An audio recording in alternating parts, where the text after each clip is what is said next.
A partir de este momento, las informaciones que son noticia toman el protagonismo. Comienza Informe RCR.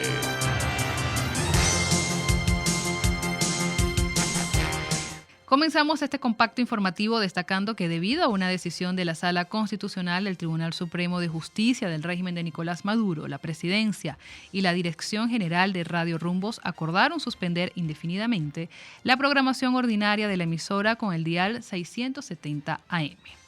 La orden judicial de fecha 1 de diciembre de 2020 incluye el desalojo de las instalaciones de la emisora, sin que se conozca quiénes asumirán la conducción gerencial de la misma.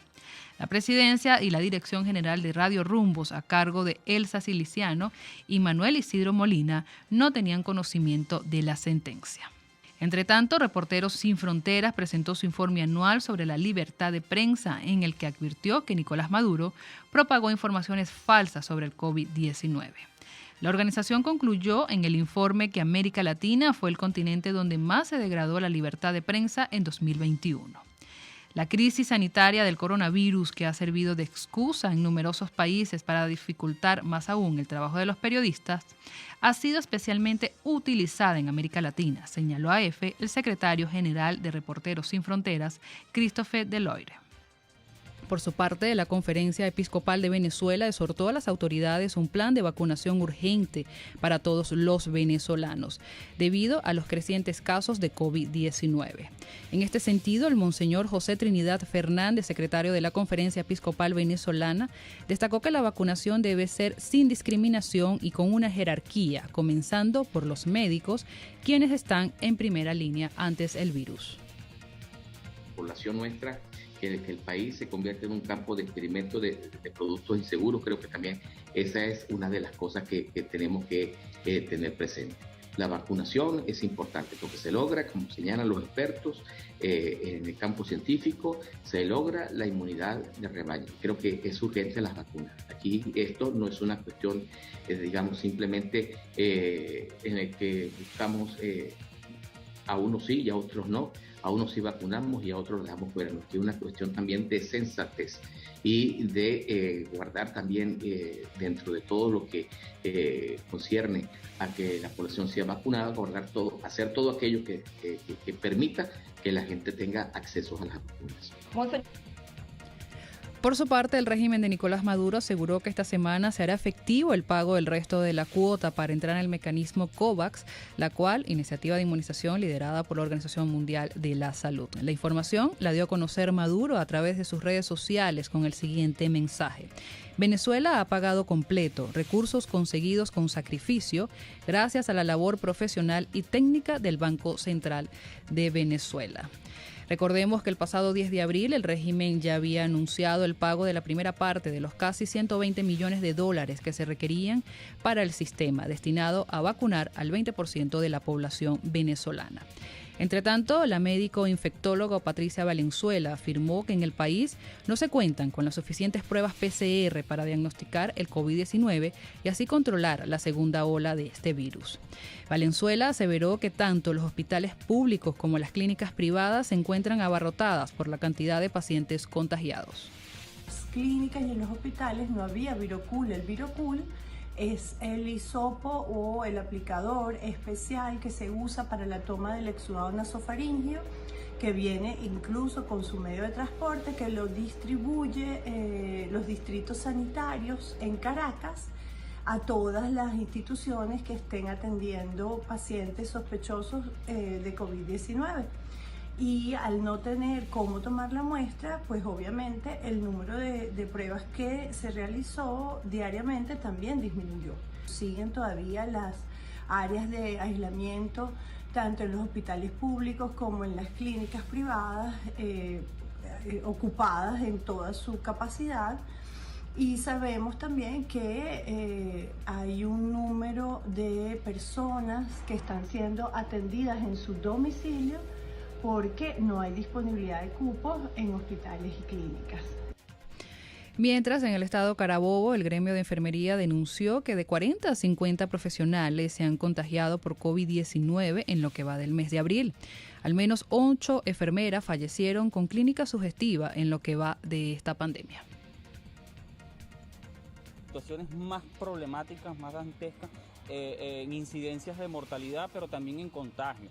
Se han reportado por lo menos unos 40, 50 profesionales, otros han pasado a un estadio moderados a graves, y son situaciones en que para poder sufrir su condición individual de conseguir recursos, de conseguir insumos, el tema de los medicamentos, para nosotros mismos no se hace posible. Hacerse una tomografía aquí en el estado, hacerse una rayos X, entonces recurre a un proceso de donación, de solicitud en las redes sociales, que también está altamente colapsado y cada vez se dificulta poder tener acceso a los servicios de salud aquí en Venezuela, y para nosotros los enfermeros es una calamidad completamente, bien sea porque eres jubilado, porque no recibes un incentivo económico para nada que pueda cubrir lo mínimo, pero también el activo, porque imagínense ustedes un personal activo que se levanta temprano para ir a trabajar y que no consiga el banco abierto, que no consiga el transporte. Entre tanto, el presidente de la Federación Médica Venezolana, Douglas León Natera, alertó que alrededor de 1.500 personas mueren diariamente en los hospitales del país debido a la falta de insumos y personal sanitario que labora en dichos centros asistenciales. Hemos llegado a la conclusión que se mantiene entre 5 y 6 los pacientes muertos en los hospitales. Y saquen la cuenta, son más de 300 hospitales en Venezuela y son más de 7.000 ambulatorios, precisó Natera. Natera también explicó que los centros asistenciales del país no están en las condiciones mínimas para atender las necesidades de los venezolanos, quienes en muchos de los casos asisten a los hospitales de Venezuela con una condición realmente alarmante. Por otro lado, también tenemos que el Programa Mundial de Alimentos de las Naciones Unidas firmó este lunes un memorando de entendimiento para establecer presencia en Venezuela y iniciar una operación humanitaria. El programa proporcionará comidas escolares nutritivas a niños, particularmente en las escuelas de educación preescolar y especial. La nota, así lo refleja la nota de prensa de la institución. También invertirán en la rehabilitación de los comedores escolares y capacitará al personal escolar sobre las prácticas de seguridad alimentaria. Con este acuerdo, el programa avanzará con su plan de llegar progresivamente a 1.5 millones de niños y niñas en las escuelas de las zonas más afectadas por la inseguridad alimentaria. Así lo dijo el director ejecutivo del Programa Mundial de Alimentos, David Beasley. En otras noticias tenemos que la Sociedad Interamericana de Prensa calificó de grave atropello y expoliación la sentencia del Tribunal Supremo de Justicia de la administración de Nicolás Maduro, que ordena al diario El Nacional pagar más de 13 millones de dólares al considerado número 2 del chavismo, Diosdado Cabello, como indemnización por daño moral. Nos sorprende esta nueva estocada contra la libertad de prensa en un país donde no existe independencia institucional. El Poder Judicial está sometido al poder político y el gobierno continúa con su campaña sistemática para acabar con la poca prensa independiente que está con vida. Así lo resaltó el presidente de la Sociedad Interamericana de Prensa, el hondureño Jorge Canuati.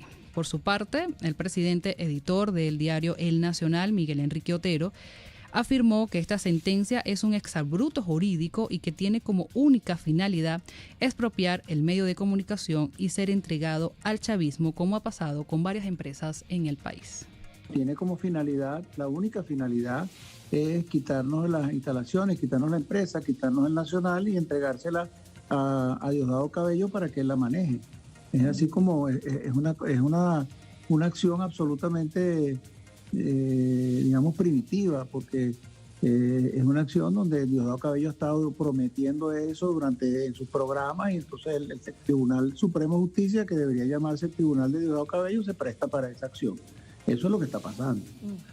Ahora, el meollo de la cuestión es esta demanda de difamación que introdujo Diosdado Cabello en el 2015, que fue una demanda penal por haber nosotros publicado junto a otros periódicos una información del periódico ABC de España, donde se decía que un fiscal federal del estado de Nueva York había abierto una investigación a Diosdado Cabello por narcotráfico.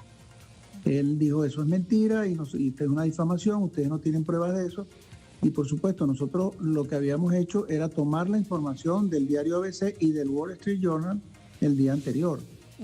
Bueno, en la práctica lo que sucedió 2 años después es que la DEA le hizo un indictment, una acusación formal a Diosdado Cabello, y de hecho puso una recompensa de $10 millones por la cabeza de Diosdado Cabello. Entre tanto, el ex embajador internacionalista y director de la página web analítica.com, Emilio Figueredo, aseveró que todos estos actos de la administración de Nicolás Maduro les traerán más obstáculos a nivel internacional. Figueredo insistió en declaraciones dadas hoy en RCR que no solo la presión internacional, sino también la presión interna es la que logrará el cambio político en el país. Hay un incremento de la presión, inclusive interna, que por lo menos se puso de acuerdo en el reclamo de las vacunas ya. Entonces, el contexto, si bien no es definitorio, sí crea ciertas situaciones. Por ejemplo, inclusive un gobernador del PSUV, el gobernador de Yaracuy, reviró y apoyó al alcalde que ellos habían rechazado, el régimen central, por haber marcado las paredes de los que están infectados de COVID.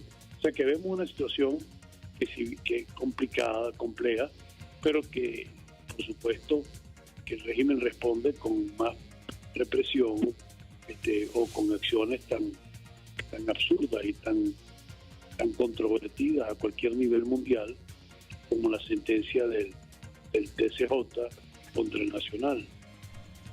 En materia económica, el director del Sendas, Oscar Mesa, indicó que el costo de la canasta básica de marzo se ubicó en $700. El aumento no solo fue en bolívares, sino también en dólares, señaló Mesa este martes. Mesa detalló que el aumento porcentual para acceder a la canasta básica en el mes de marzo fue de 14.4%. En el caso de la canasta alimentaria, Mesa destacó que en el mes de marzo se ubicó en $322,57. Les estamos presentando Informe RCR, el compacto informativo de esta hora, solo por RCR 750 AM.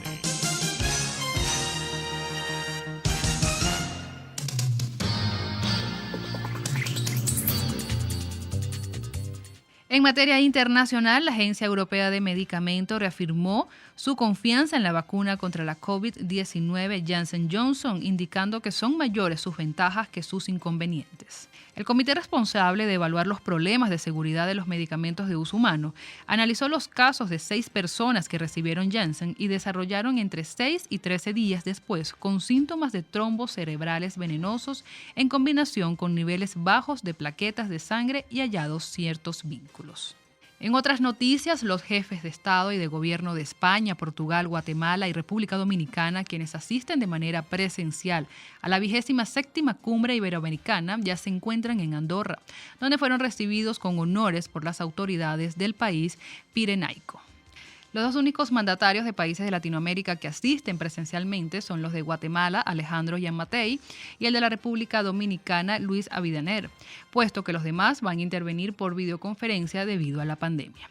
La sesión plenaria tendrá lugar este miércoles a partir de las 16 horas local en la localidad de Montaña de Soldeu. Y en los deportes, el tenista griego Stefanos Tsitsipas ganó este domingo su primer torneo de la categoría Masters 1000 tras derrotar en la final de Montecarlo al ruso Andrei Rublev por 6-3, 6-3 en 1 hora y 11 minutos. En Montecarlo, los 2 tenistas se vieron las caras por 7ª vez en un duelo que Tsitsipas dominó 4-3 frente a Rublev. Así llegamos al final de este informe RCR emisión vespertina. Que tengan todos una feliz tarde. Hasta aquí este compacto noticioso. Manténgase en nuestra sintonía, porque estaremos informándole de la noticia al momento de producirse. RCR 750 AM.